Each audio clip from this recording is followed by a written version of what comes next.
How to fix Atomic Heart crashing while downloading shaders issue. 1. Update, using the recommended Avast driver updater in this video guide, or reinstall current graphics card drivers. 2.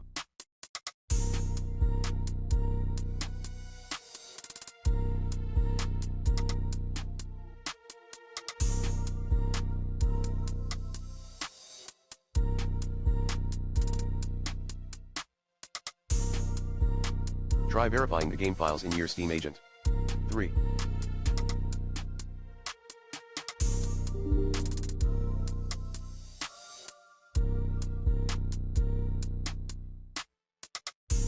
Backup then delete the shader cache in Atomic Heart's installation folder.